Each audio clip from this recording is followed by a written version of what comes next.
The thing is, I feel like with other following tutorial videos, it's a little more relaxed. It's a little more like, oh, maybe I have that, maybe I don't. And with this, it's like, bitch, don't die. Hello, friends, and welcome to another video. Today, I'm going to be following a soap art tutorial and attempting to make my own fancy-looking soap. How are we going to do this, you ask? Well, buckle up, because after doing a little bit of research, I kinda, sorta know, and I will be attempting to explain it very shortly. Now, for some context, I am a sucker for fancy soap. I love it. I can spend probably a good half an hour circling and smelling those fancy handmade soap displays in Whole Foods or anywhere really. I don't even actually prefer using bar soap to like liquid body wash. I just like looking at it, okay?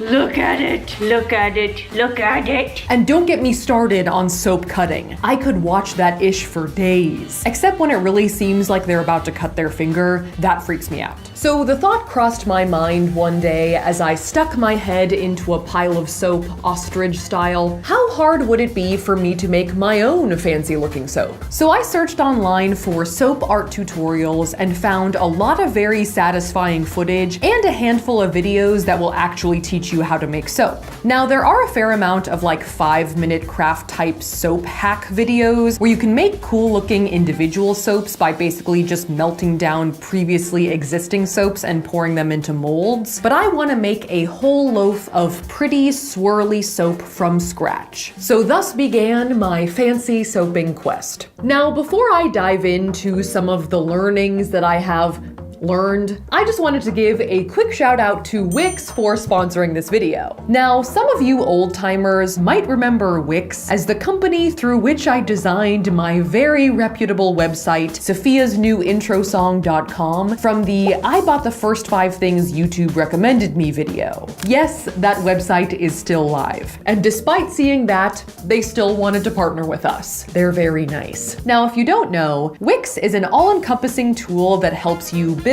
design, and host your own website with tons of creative freedom and options for like every skill level. And you can make a lot of different kinds of websites to suit your needs too. So in addition to making music playing, I guess, blogs like I did. Will this work?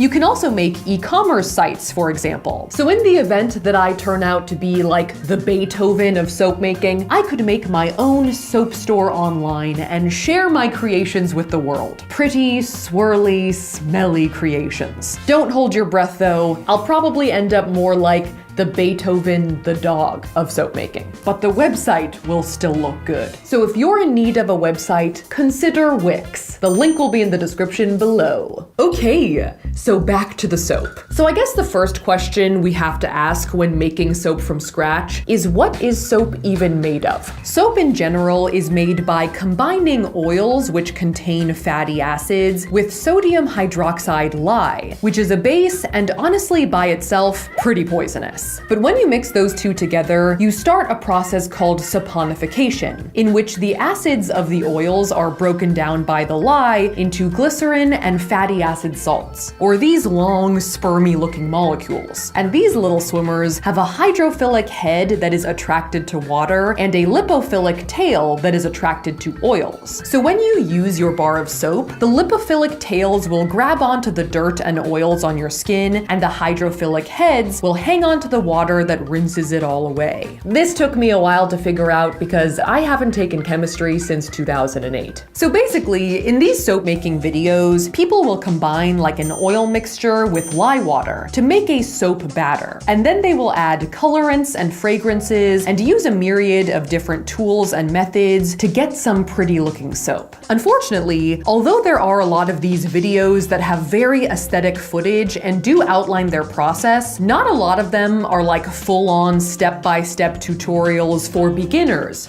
like me. But thankfully, I stumbled upon this channel called Soap Queen TV, run by this lady, Anne Marie, who seems to be kind of like the godmother of online soap art tutorials, partially because I think she owns her own company called Brambleberry that sells soap making materials that a lot of people seem to use. And on her channel, she details different techniques, what equipment you should use, and how to handle the whole lye is toxic and can kill you thing. And after watching a lot of her videos, I came across this tutorial of how to make hanger swirl soap, which for the purposes of this video, checked a lot of boxes for me. It's colorful, it's swirly, and if I saw it at the store, I would definitely sniff it. I love how each of the hanger swirls just pulled up the colors. Gorgeous. So I picked this one, and then ordered everything that she used in this tutorial from her website so we could make it. Yes, she got me. Hook, line, and sinker. Now, before we begin,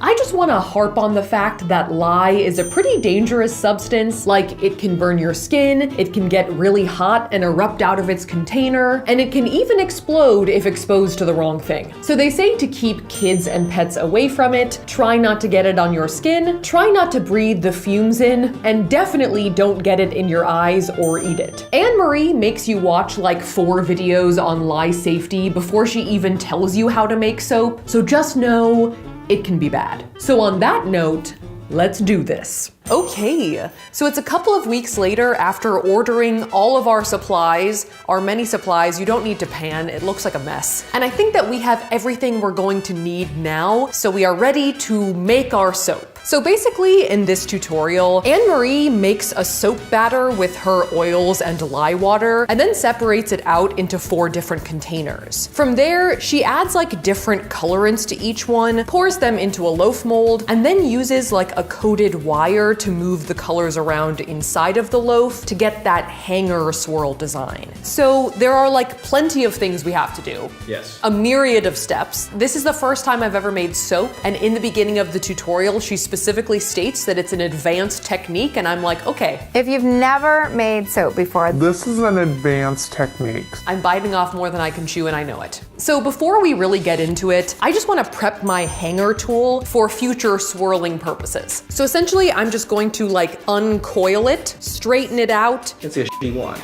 Stay focused here.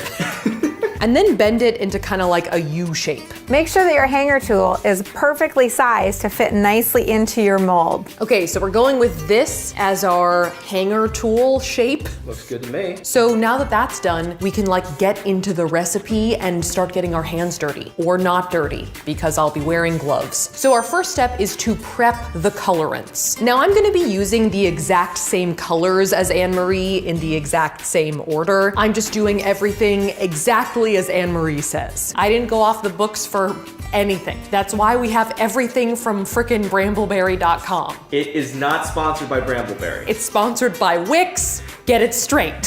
So basically, I'm gonna take sweet almond oil and put 1 tablespoon into each of these 4 little cups. Shot glasses? You probably shouldn't take shots of them, but you could describe them as shot glasses. They're Tivana sample cups. Exactly, RIP. All right, so we're done with the almond oil. Then take 1 teaspoon of each of your colorants and place it in those containers on top of the oil. Now, Anne Marie specifically says that she goes lightest to darkest, like white, yellow, light blue, and dark blue. So that way I don't have to rinse my mixer in between colors. So I'm just going with that mentality. There will be no rinsing in this video. Next, take your mini mixer and gently move that powder around. You don't want to turn on the mini mixer and then poof, have all that powder just go everywhere. Oh my God. Oh, you better hold that. I have to hold it. Yeah.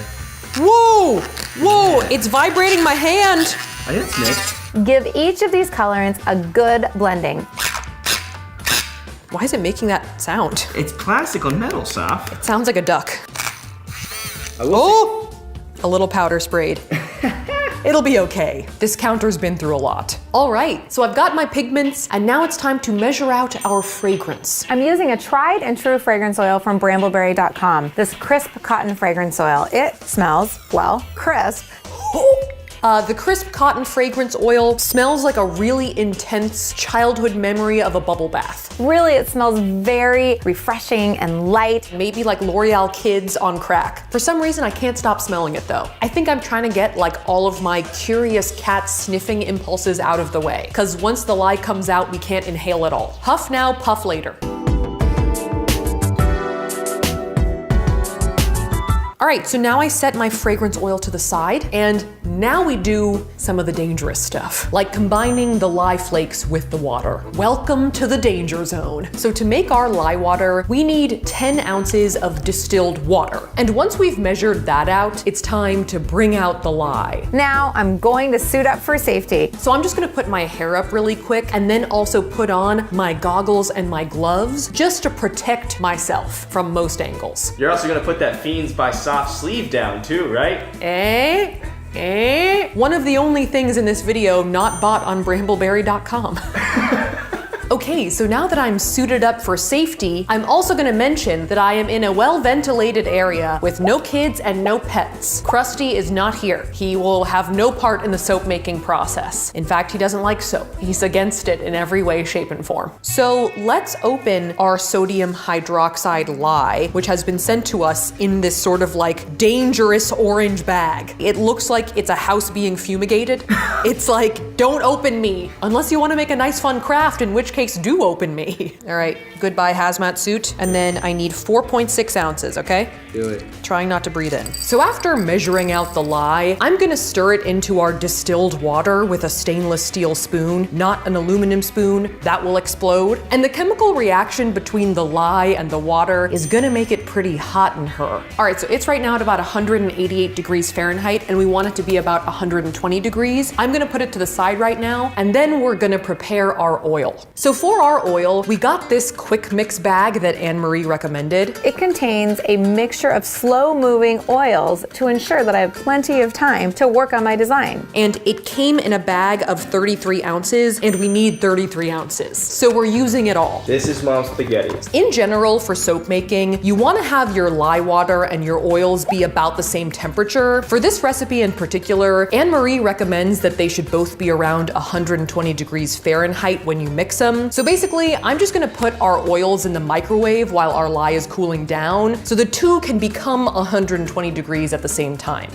Boom. So this step is kind of just about waiting. I feel like there's been so much going on that I haven't really gotten to geek out about the laser thermometer that I got on Amazon. I was very confused when I first saw Anne-Marie using this because I thought there was like a needle poking out the top that she was sticking into the liquids, but no. It's a freaking laser. It's a frickin' laser. All right, our lye water is at about 124 degrees and our oils are at about 120 degrees. So now it's time to combine them. Carefully mix the lye water into the oils by gently pouring down the shaft of your stick blender and pulsing the stick blender off and on. All right, so this is my stick blender, and basically I'm gonna put it into my quick mix oils at an angle. I think this is called burping it to make sure that there's no air bubbles underneath there. Make sure that you burped your stick blender. And so now I'm going to pour in my lye water whilst pulsing my stick blender. All right, so that's all my lye water. Now I get to just mix it.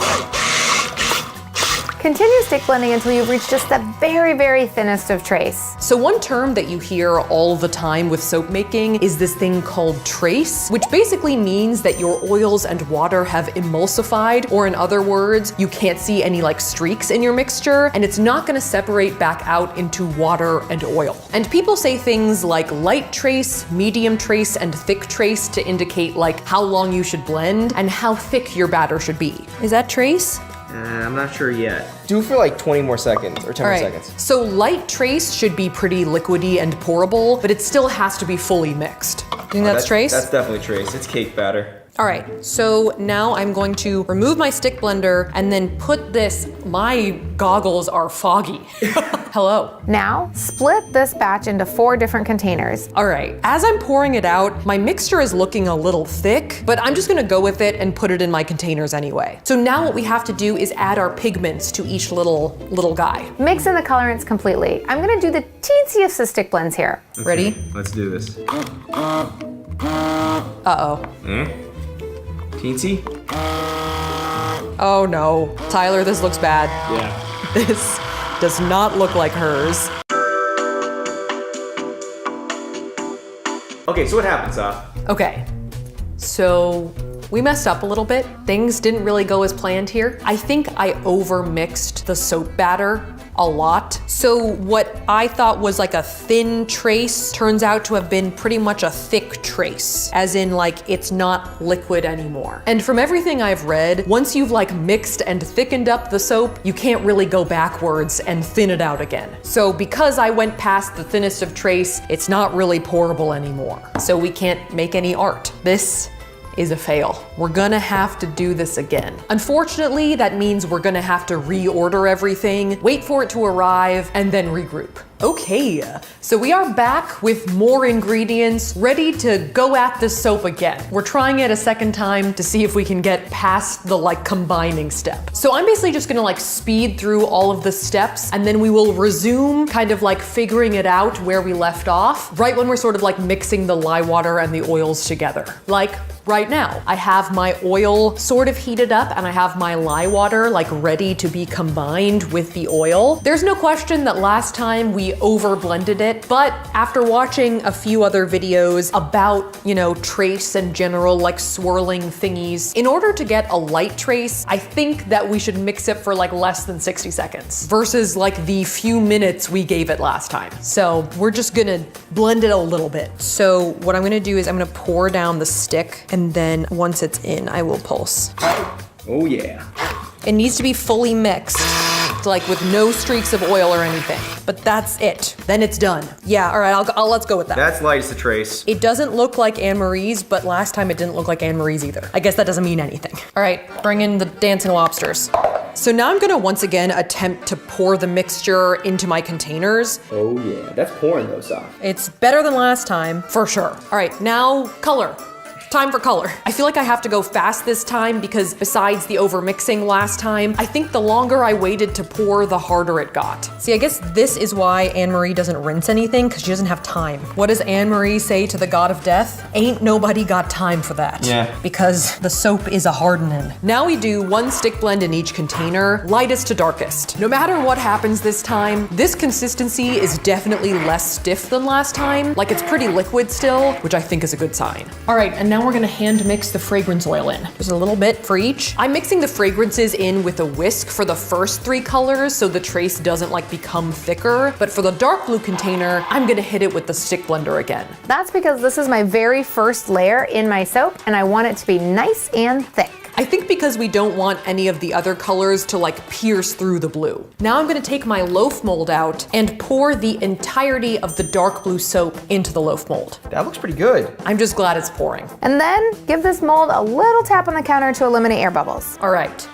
now let's jiggle this bitch. How much do you think I'm supposed to jiggle? Is this enough? I think you're good. So now that the dark blue's in, Anne Marie's next step is to spoon in the white soap. Half of it. Half of it, there you go, someone remembers. That's why I'm here. And just slow and easy does it. You don't want to get any breakthrough. It's kind of making me think the last time we messed it up, a 10 out of 10. Because it feels like we haven't done this perfectly and it's like kind of looking okay. Listen, this is my first loaf. You're doing great. Yeah, you're like Kim Kardashian, Saf. You're doing great, sweetie. So if I'm Kim, that makes you Chris. Oh, I'm Kris Jenner. I'll take that all day, yeah. I wanted to be Chris. Who doesn't want to be Chris? Now add most of the light blue onto the top of that white. My light blue is kind of stuck a little bit, like right on top. But down below. But down below it's pretty soft still. Okay. So let's pour this while it's still good. Yeah. Oh, it's coming out, Saf. This is no longer liquid. Nevertheless, I'm gonna flatten that down with my little spatula, give it a little jiggle, and move on to the white. Use all the rest of that white soap. Yeah, my white is looking pretty chunky, but I refuse to take an L on this. I've come too far to turn back now. Finally, add all the yellow soap to the top of the white. You may notice that your soap is getting a little thick. If that's the case, just give it a quick mix to get it back to loose and flowing. I'm not sure we're gonna get this back to loose and flowy, but we can probably get it out. Here we go. Here we go. It's coming, it's coming. Ooh,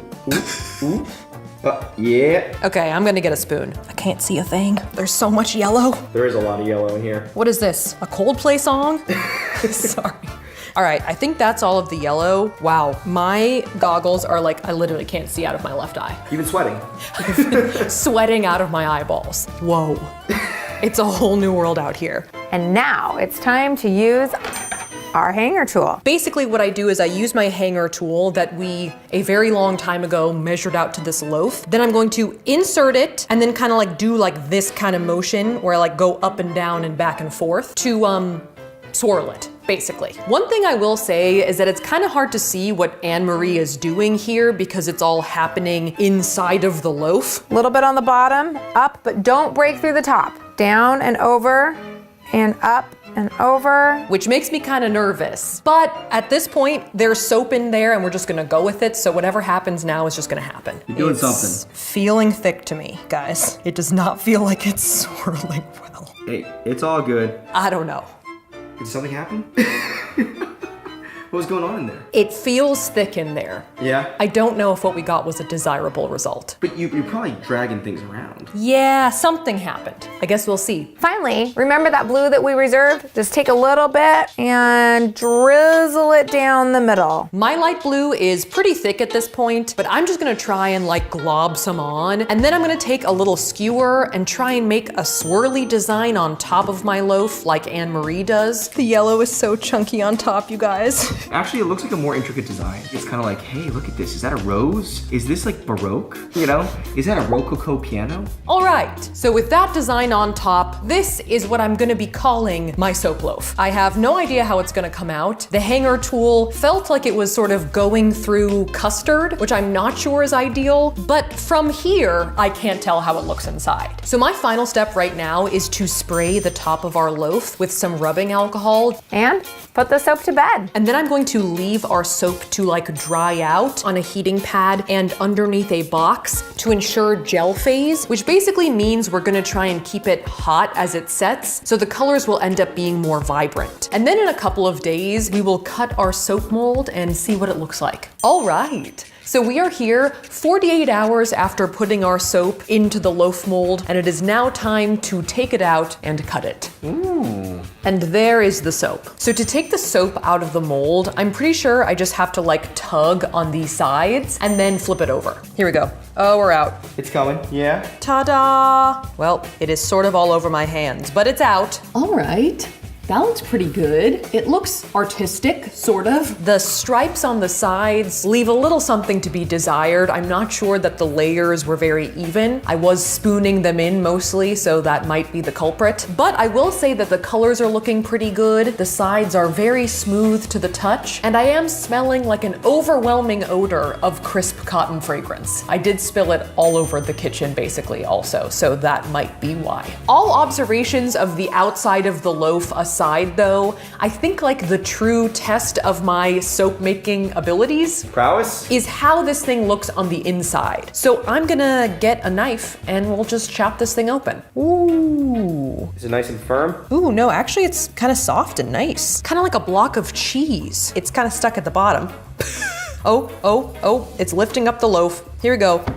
Ooh, all right, anything? Oh, okay. I think I'm starting to see something that could be a swirl. There is a hole right there, but it's almost like a wave pattern. All right, I'm going back in for more. Oh. See, I keep lifting up the loaf with every slice. Ooh, there's some pattern in there. That's something. It looks better than I expected based on how it was feeling. When I was swirling, it didn't feel right, but it looks like half right. I think we should just like leave it at Whole Foods and see if people pick it up. There is a giant hair of mine right there. Oh, so we're not gonna leave it at Whole Foods. Yeah, thankfully the hair is not like imbued into the soap, it just was laying on top of it, but it was there. As I continue to chop, I think that some of the bars have like a pretty decent looking design. Some of them do have like that ocean wave pattern, whereas other ones get a little closer to like the actual hanger swirl we're going for. Yeah, where it goes up and down. Yeah, exactly, where it goes up and down. I think for some reason I was much better at going up, and I don't know why. So now that all of our bars have been cut, basically what we do is we just have to leave it somewhere kind of like cool and dry for a few weeks to cure, just so all of the water evaporates out and leaves you with firm bars of soap. But for our purposes, the soap art is done. So this is pretty much what they're gonna look like. Okay, so that was me attempting to follow a soap art tutorial. In the end, we made 12 bars of soap that look okay. I think I'm missing a little bit of a uniformity to my swirl, and I also have a few texture issues with my soap, like holes, maybe because our soap batter was getting pretty chunky by the time we put the last few layers into the loaf. So they don't look quite as nice as Anne-Marie's. She's the soap queen though. She is the soap queen, and I guess at this point, I am the soap peasant. Besides all that, I do like the top of my soap, maybe even more than Anne-Marie's. Our top is more like textured, sort of like, you know, foam on top of a sea. Sea foam is what I meant to say. And that kind of matches our like wave motif. So maybe there was a silver lining to the chonk. In terms of what went wrong to cause the chonk though, I think I underestimated how fast I had to move in like the pouring section to keep all of my soap liquid. Even though we did do a better job with the level of trace to begin with, I think that I spent a little too much time narrating the steps, and while I was chatting, the soap was congealing. The only other thing I found really difficult to figure out was the hanger swirl technique. I think because I can't really see what Anne-Marie is doing, and I also can't really see what I'm doing, it's sort of a crapshoot. Especially because I don't have a lot of experience working with the loaf mold. Obstacles aside, I did enjoy making this soap a lot, and I would definitely be interested in making more soap now that I have some of the basics down. In fact, because we had some extra ingredients, I did try this technique a couple more times, and I think I've improved on the pouring a lot, but not so much on the swirling. One time I messed it up like really bad, and the next time I did better, but ended up kind of low for some reason, so the swirls are on the bottom for most of the bar. And after rewatching this a few times, Down and over and up and over. Over and then up. and still not getting it, I'm quite confused. Sorry, Anne-Marie. I'm just a lowly soap peasant. Thank you guys so much for watching, and once again, a huge thank you to Wix for sponsoring this video. I hope there is someone out there who is actually good at soap making who could use Wix to make their own store. I would like to buy your soap, please. It's okay if you're not good at making soap though. You can still have your own Wix website. I mean, I have one, so there you go. If you liked that video, make sure to shamash that like button, and if you want to see more videos like this, make sure to shamash that subscribe button. Here are my social media handles, and a big shout out to Red for watching. Thanks for watching, Red, and I will see you guys next time.